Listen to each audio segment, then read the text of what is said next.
Hey, everybody, welcome to the Oppotaco podcast, episode number 2, or since I'm still in the DR, we'll go with episode dos. Dos, Willow, live on location in Victoria, BC. Yep, What's Victoria, happening, BC. man? Not much, man. How you doing? How's the DR? So far, so good. Hot and humid. It's a long week. You've done this trip before. We had so far 12 games in 8 days. We play our last game tomorrow, actually, and then we'll be out of here on Wednesday. But almost got rained out today, but the skies opened up for us a little bit. And we got both of our games in. Always good. Any new facilities down there? Yeah, actually, today. Funny enough, you ask. We were at the Brewers facility. We were here in the fall, and they were building it, but it's not totally finished yet. The dorms are still being done. Players are staying at the Quality Inn, apparently light on the quality, but that's where they are for another few months. And but it's gorgeous. And I actually yesterday we were at the San Francisco Giants place, former stomping team for myself, I guess, and that was the first time I've done this trip with our junior team for I don't know 6 or 8 times or so, and I've never actually played the Giants. So going there is that's pretty nice facility. They've done it right, and I got to see a couple old teammates and everything, caught up with them. So that was fun for me. A little turn back the clock 20 years ago, but no, that was good. But the boys are looking good. Team's doing well. I don't know our exact record. I know we've tied 3, so that leaves 9 games left. I think I probably guess we're 4 and 5, which is usually where we float around here, somewhere around 500. But we've pitched well. We've hit pretty well. We've thrown strikes, and most importantly, we've made all the routine plays defensively. So win ball games, pitch, hit, and defense, especially the pitching and defense. So we're kind of doing it well right now. The boys are starting to get we were a little bit tired. We actually tied both games today, and but it was good. It was a good day for us and good trip overall. So finish up tomorrow against the Reds, actually, and then we'll be home on Wednesday. Yeah. And for some old context for the listeners out there, Team Canada every year they'll go down for about 2 weeks and just go around and play all the MLB Dominican Summer League teams. So every team will have their complex, and why I asked about the complex thing is because over the years, and I was lucky enough to go to the DR twice with Team Canada, and I remember the first game we ever played down there my first year was at the Twins' old one. Okay. And there was cows in the outfield. It was just it was disgusting. I was like, oh my God, is this what's going to be like? But then, you go to some and they're just beautiful. And I know the Twins the next year, the second year I went back, was at their new facility, and just total 180, right? But yeah, I think most are pretty nice down there. Yeah, Yeah, they're very nice. I guess right now, I'd say probably the Jays might be from the one that we've consistently gone to when we were there. I guess it was a couple of days ago. We were at the Jays place, and that was one that could use a little tune-up. But from what I've heard, a little birdie told me that they're it's in the talks anyway of redoing. So knowing what the Jays have done, the money they've put into their facilities lately, they're going to do it right. Dunedin's looking pretty nice. Yeah, and they did the renovations at the. It is in Dunedin though, right there, because their actual complex isn't. I think so. I don't know. I wasn't a Florida guy. I was an Arizona guy when I played, so I didn't tour around to the Florida teams. But they did the Rogers Center too in Toronto. Yeah, did the renovations there. So great. It's funny. You go around, and I always think you can't help but think, knowing you drive through these little towns on the way to the fields, and it's all in one area, right? They're all the teams are except for the Padres, which is about 2 hours away, in the middle of nowhere. Gorgeous facility, but off the beaten path.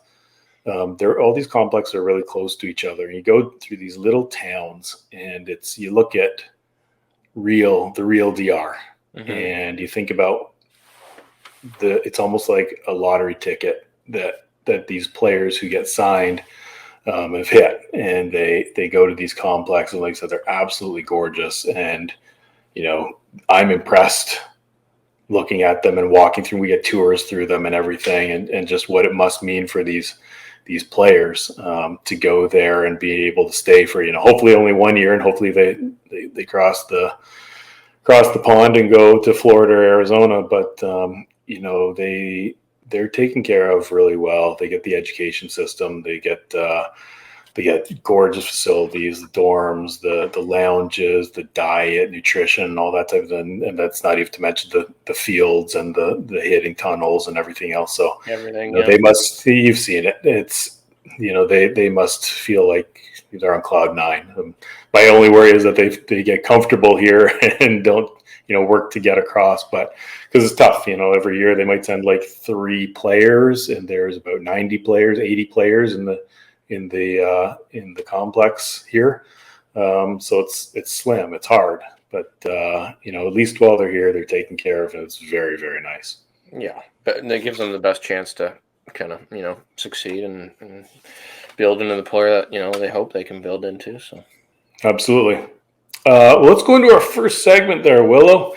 Let's go into our quick hits with the week that was in baseball. I'm gonna let you lead this up. I covered you today again. Good. Good excuse having a little doubleheader down in the DR with the boys, but so just kind of around and not too much going on around the league.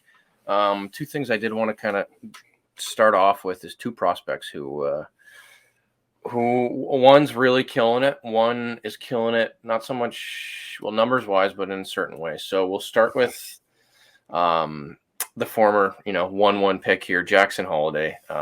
Just got moved up to high a couple weeks ago. Dude is absolutely killing it right now. Just to read off some, between low A and high, and to note, his numbers are actually better in high than they were in low A. So keep that in mind. But this is combined for the year, so he's hitting 395. He's got an OBP of 505, which is pretty impressive for a 19-year-old. Is that good? Yeah, if you don't know it, that's really good. That's really good. Slugging 701, 6 bombs on the year already. I could go on through all of his. It's just solid numbers all the way across. But yeah, I don't know. I mean, I was a little skeptical of him off the bat. I mean, having a dad like he has is pretty cool. But I mean, his dad's not that good because no, it wasn't. I got him out. So how good can he be? There you go, huh?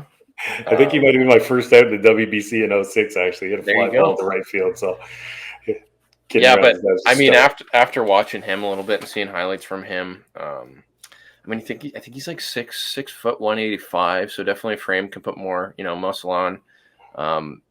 Like, to me, he just looks young. You talk about baby face. He's got the baby face. He does have, which is great though. I remember when I was going through high school and all the draft and everything, and my agent advisor, he was always like, "Hey, if you ever always be clean shaven. Like, even though I can't grow facial hair at all, he's like, you want to look young. Like, you want to look like a young kid. Like, they like that, right? Because they want to see a guy who's like, oh, he hasn't really, fully matured. He hasn't matured, yeah. So, I was always keeping clean shaven, even though there wasn't much. So the couple hairs I did have, but for him, that's what I see. I mean, he looks like a high school player, and he's hitting 395 in high A right now. It's so.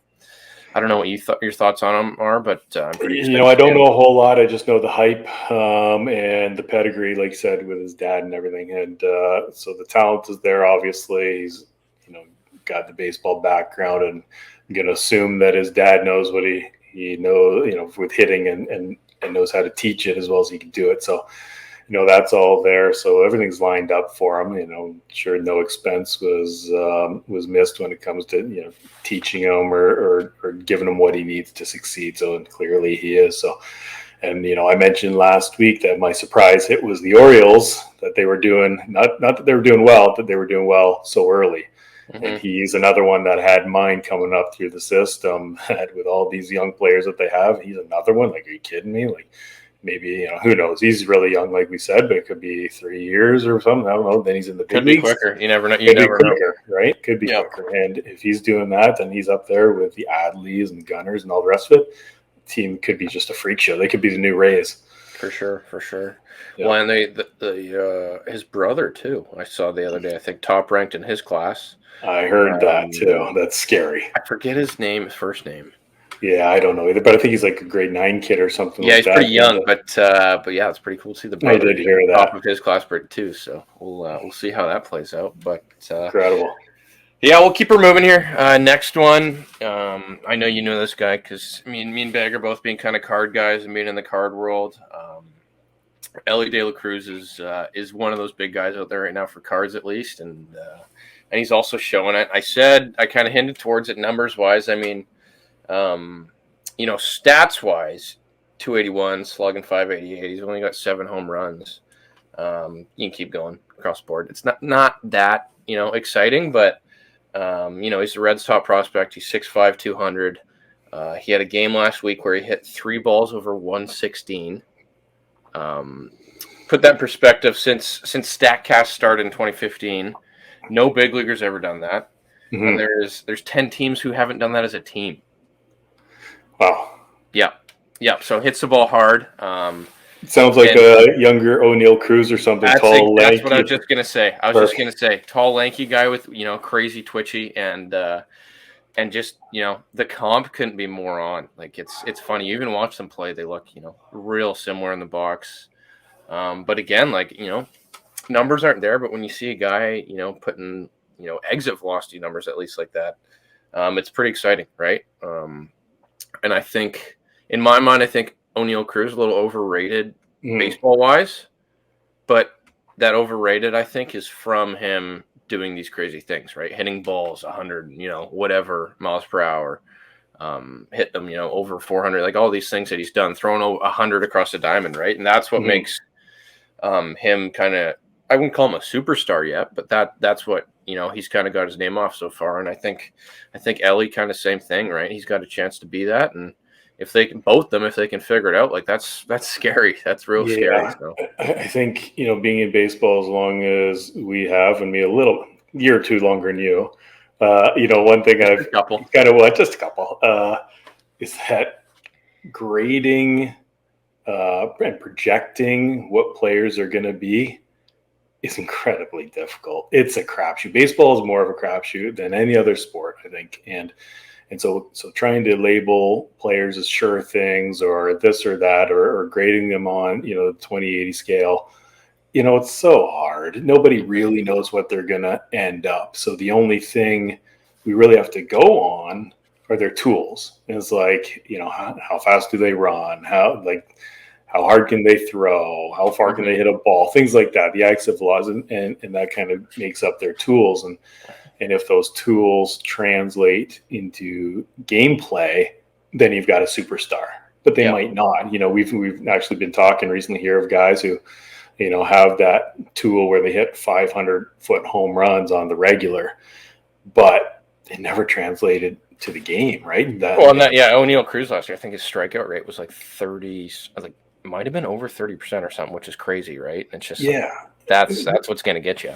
And if it doesn't translate to a game, then it has no value. But like you said, what are you going to do? Not pick a guy, not select a guy, not draft a guy, or sign a guy and give him some money with a chance that they might be that superstar and it might pan out.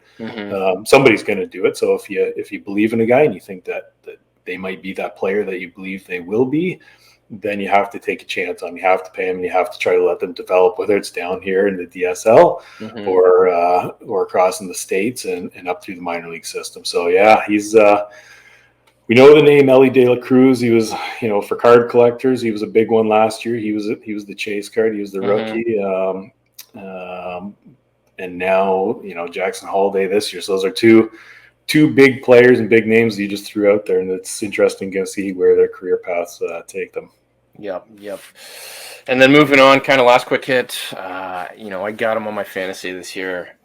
Numbers are just gross. But Ronald Acuna Jr. just another killer year. And it's so fun to watch that dude play. He's everything. It's like he's like the complete player. And again, I'm not watching too many Braves games. I saw him. He's kind of slow when he played the Jays because you and me, Bag, are always watching Jays games. But gotta follow. But just rankings in the league here, I got second in average, second in hits, second in stolen bases, first in runs, first in total bases, second in OBP with a 431 OBP, fourth in slugging, fourth in OPS, and tied for first in WAR with Simeon at 3 already.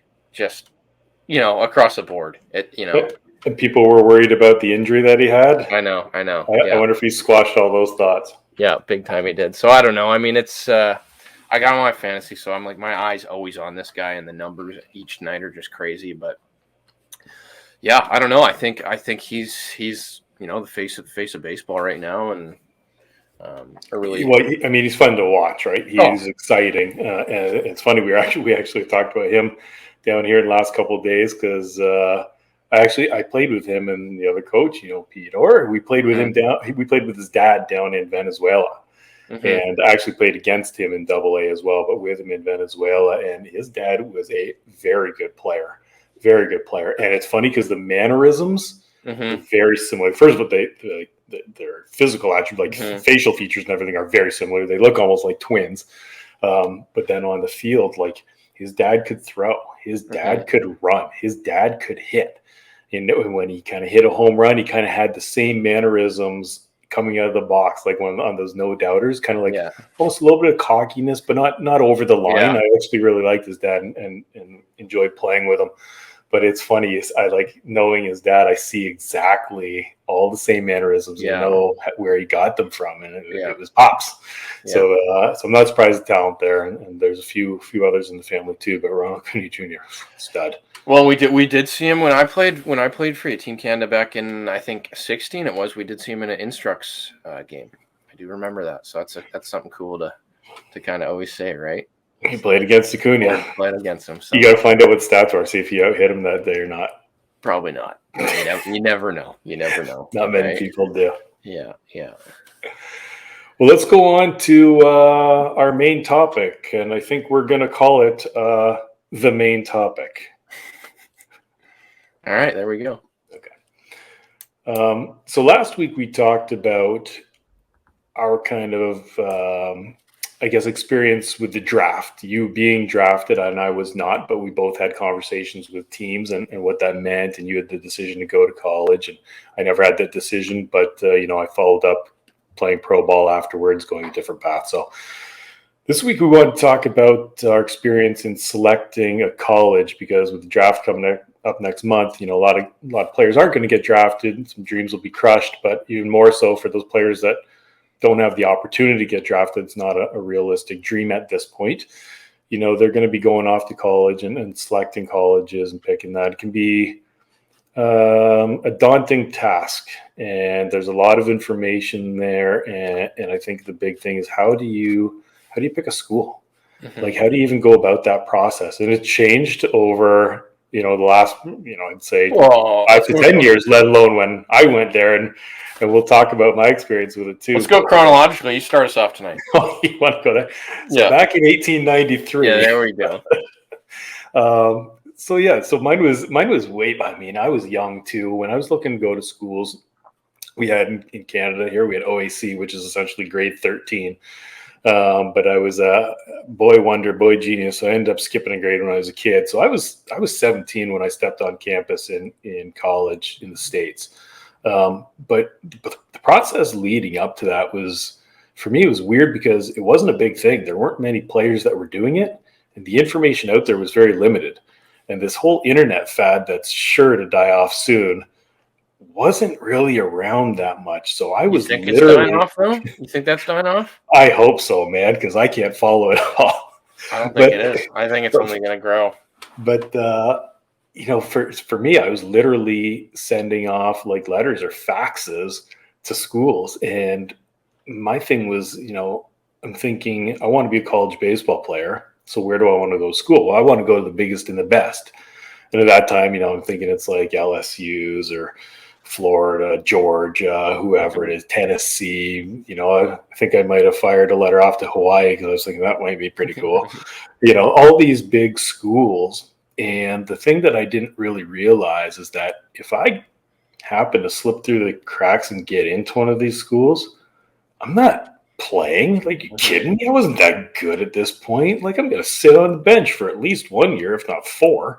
Like, it's not going to happen. So, and it's funny because shortly thereafter, Georgia actually reached out to one of my references, and they kind of said, we need a freshman to step in here to start right away. Can Begg do it? And thank God my reference said no. Who was that reference?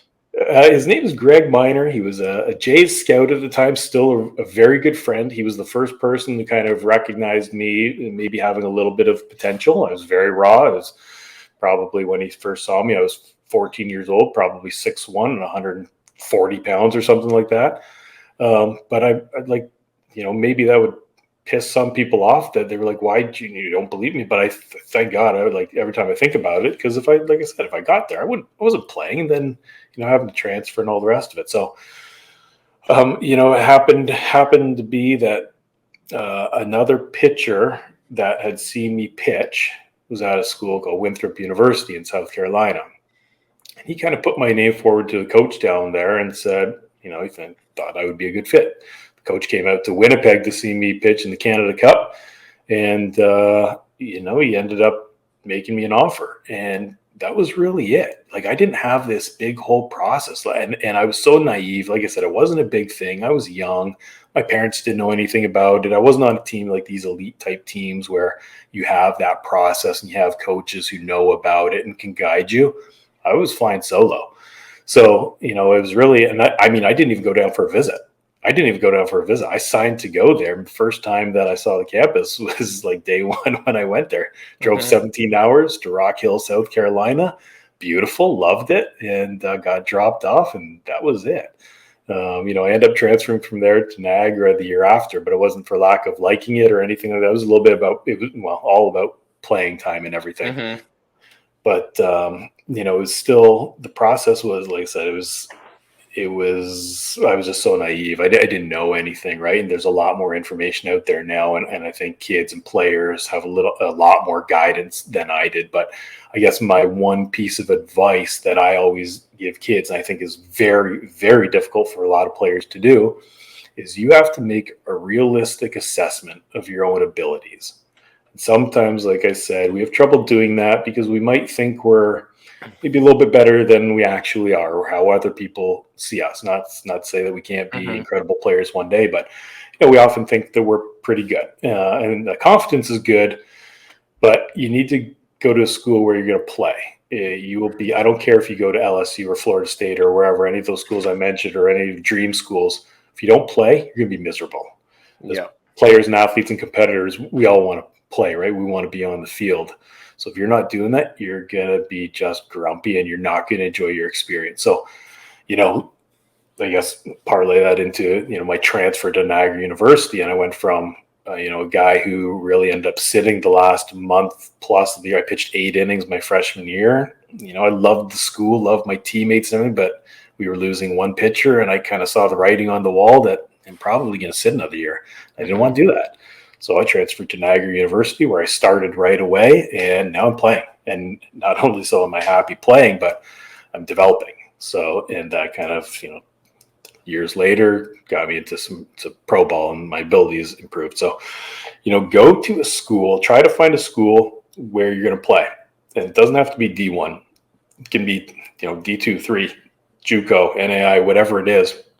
Because we all have dreams, and we all want it, and kids all want to put the Twitter message out. Like, I'm, proud to announce my commitment to further my baseball and academic career to D1 school, this and that. But, if you're not, I think that's the biggest part of it now, honestly, is the social media.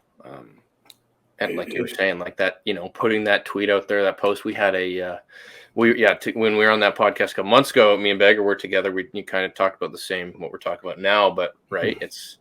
It's crazy, like the things kids do for that social media post, and just to have that, tag of a D1 player, right? And and you just shake your head because you see it all the time where it's like, this guy's not a D1 player, and it's like, he's going to go there, ride pine for a year, and then probably transfer out to a JUCO the next year, and it's like, was it worth it wasting a year just for that Instagram post or that tweet?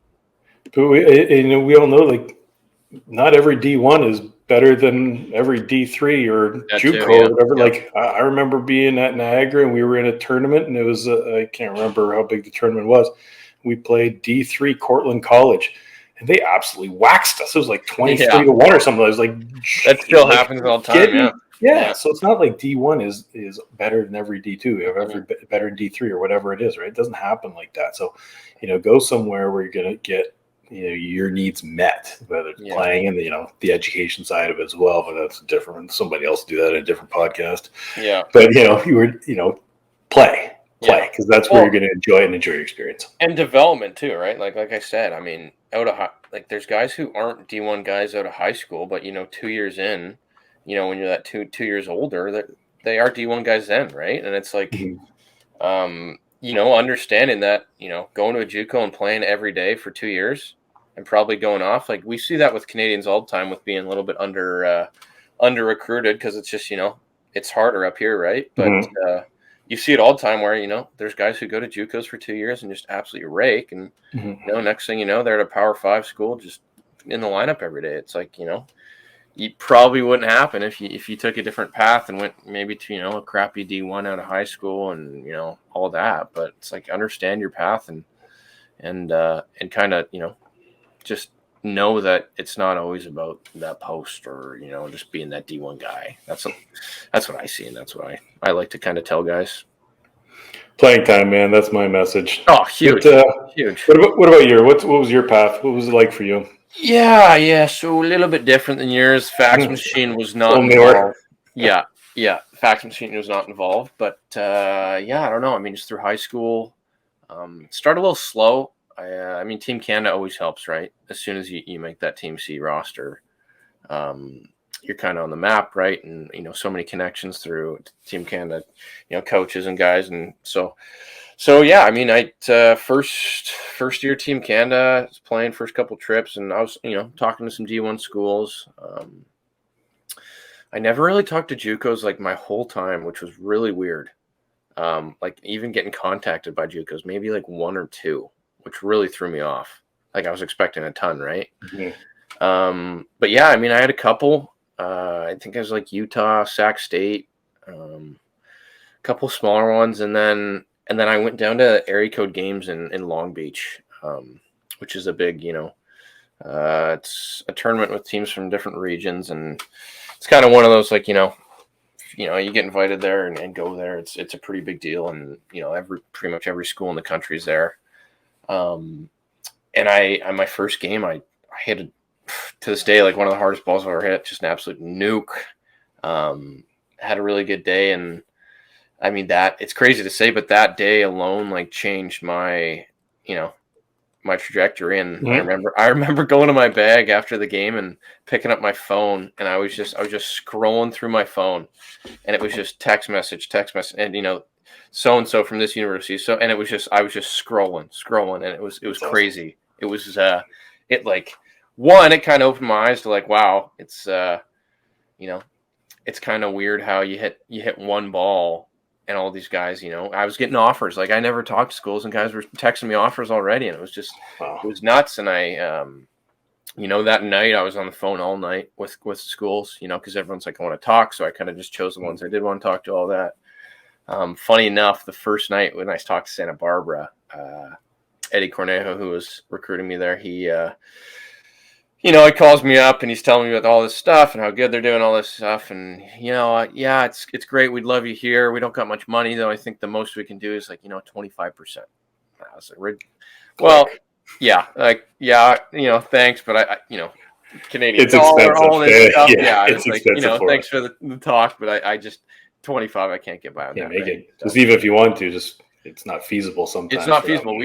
As a family, we couldn't afford it. And it was just like, that was always the thing. And I was honest with guys when they talked to me about that, right? Like, really anything under like 40%, it's like, no, we still can't afford that, right? It's really tough. So, went out next day, ripped another double off the wall, had a couple more good ABs, kept coming in.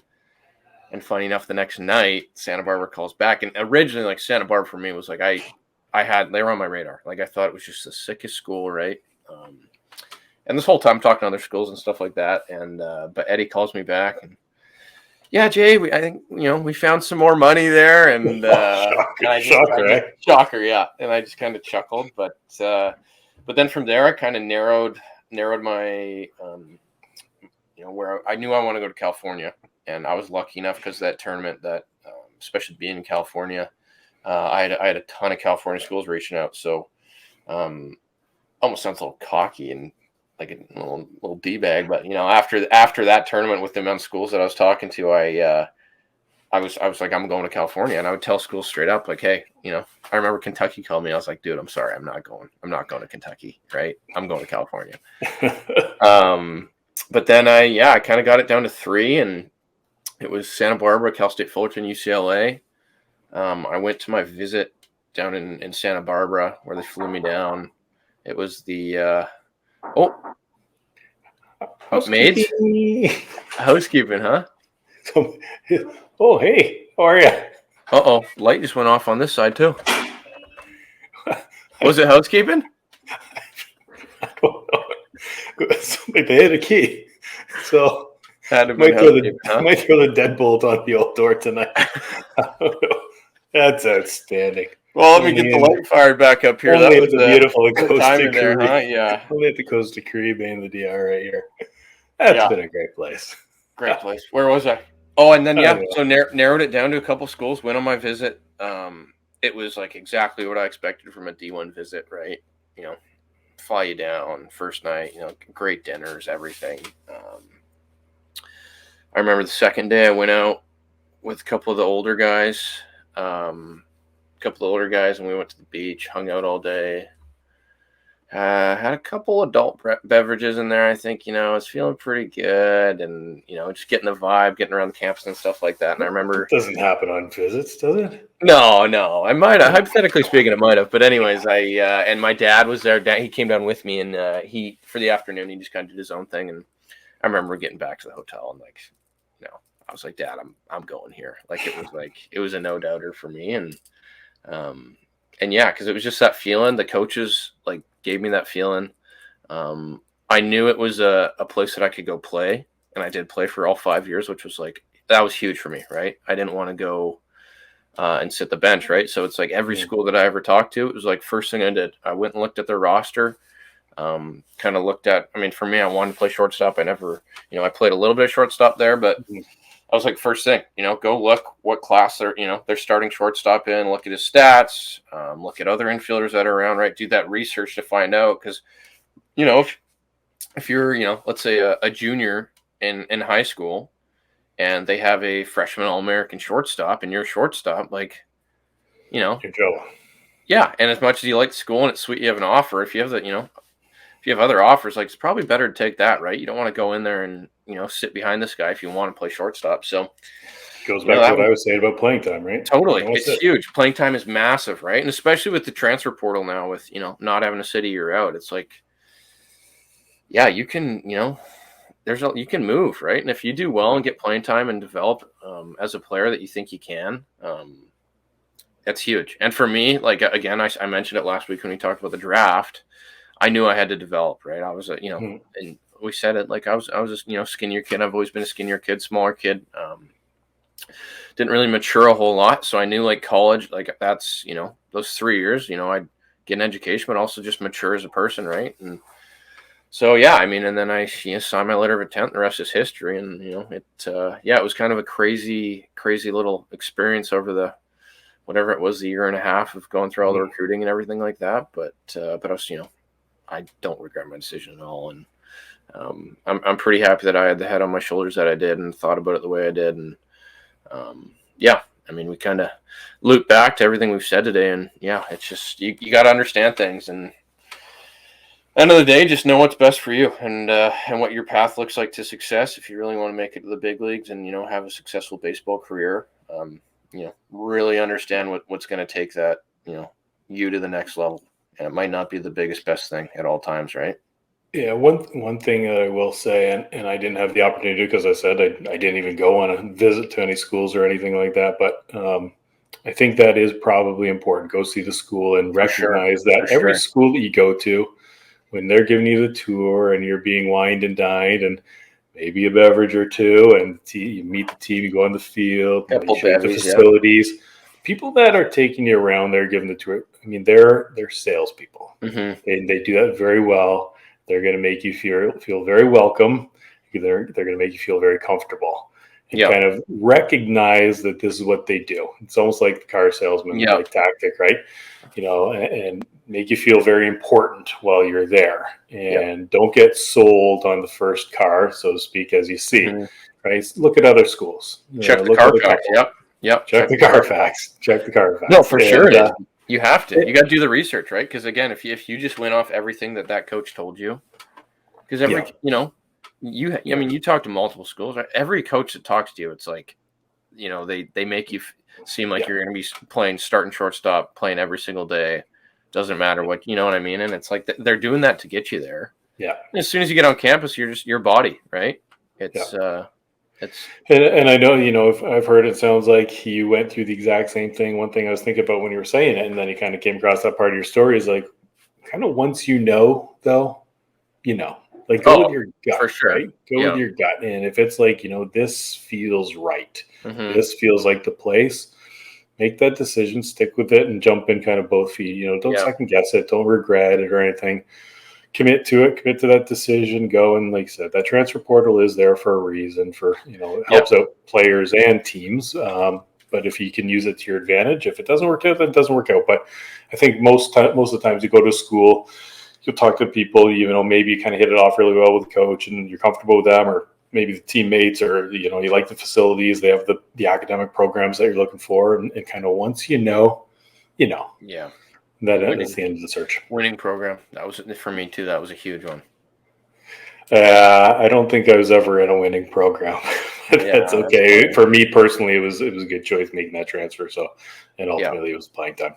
Yeah. There was a couple schools that I was pretty close to going with who I wasn't huge fans of the coaching staff or any of that, but it's like winning. It's attractive, man. Yeah. It's if you got the chance, right? Like how cool it'd be to go to College World Series. Yeah. It's like, if you have a chance to go to a school like that and you think you can play there, it's tough, but yeah. Well, let's move on to our third and final segment here. Last week we did surprises and disappointments, but this time we're going to do overrated and underrated. Okay. Yep. Okay. So in this one, I'm going to give you, I got two players for you. And I'm going to ask you if you think they're overrated or underrated. Okay. Tell me what you think. Okay. So the first guy I've got is Mr. Trey Turner. What do you think? Overrated or underrated? Well, tough one. If we're talking career, he hasn't had the greatest start to the season here. No, this year for sure overrated. Yeah, I saw on Twitter the other day the stat about I think it was in WBC. He played like 6 games or something. He had 5 home runs, 11 RBIs, and he's played I think 45 this year, and he only has 4 home runs with like 10 RBIs. So slow start for sure. Currently, I would again if I had to go currently, I'd say overrated. That being said, I think he can change that in my mind for sure. I think Trey Turner he's an asset for teams that he's a game changer, right? He's that guy who can do everything, who can change games. I mean, WBC, look at it, right? I mean, USA. He went off. Yeah, he went off, right? And he was such a big part of their success there. Because again, he changes, he plays good defense. He can run. He has power. He does everything. He's a 5-tool player, right? So at the moment, again, overrated, but I think he definitely has the chance to get in the underrated for me, or just back to par. So I don't know. What are your thoughts on that? I'm a huge Trey Turner guy. I love him. I love watching him. So I love him too. Don't get me wrong. I'm going underrated. Like even before this year, even prior to this year, I feel like when you talked about top shortstops or even top players in the league, nobody's really talking about Trey Turner. For me, it's like he might be like number 1 overall pick. Like if you're doing draft, I mean, I know Shohei, I know Trouts and everything, things like that, right? But Trey Turner's right up there, man. He's so dynamic, and we've talked a little bit about speed in the past. Like I think last week we touched on it, and I love speed in the game, and there's nobody faster. Like you said, in saying that, he's only got 5 bags this year. I know. So in a year where we were supposed to be kind of promoting speed and running and stealing and the rest of it, he's got 5. So But ultimately, for me, he's one of the best in the game. I kind of have no doubt, we're talking about projections and everything. How do you project guys? For me, there's like almost no doubt that he's going to get back to that elite type player. Yeah, so I totally agree. Going underrated all day long. And as a Jays fan, I'd be happy to have them. I'm a big Bo fan too, but I wouldn't have both. Might have both of them up the middle. So I'm a huge Trey Turner. That's underrated for me. Nice. All right, next one. I'll shoot here, yeah? You want me? Okay, we'll go for it. Up here. So I'm going to go with a team here. Equipo. All right. I'll give you the record. See if you can guess them. 21-26 on the year. Can I bring up the MLB.com page? No. 21-26 under 500. You got to think a team that would be good for the segment because this team. It's nobody in the AL East. Nope, not AL East. Nobody under 500. Okay. Who is not doing well right now? I don't know offhand. Who would it be? Yep, well, you guessed it. The San Diego Padres, Bagger. Padres. Not doing well. Okay. No, not a hot start. So Padres, are they overrated or underrated to me? Okay. I like the team. The signing that they had, or getting Xander, and they were obviously getting Tatis back earlier in the year, and it's almost like getting a second guy because he's been out for so long. Those two guys, you were thinking, watch out, this team might just steamroll everybody. And they haven't. Clearly they haven't. Would you say 21-26? Yeah. So I think that probably puts them a fourth in the division.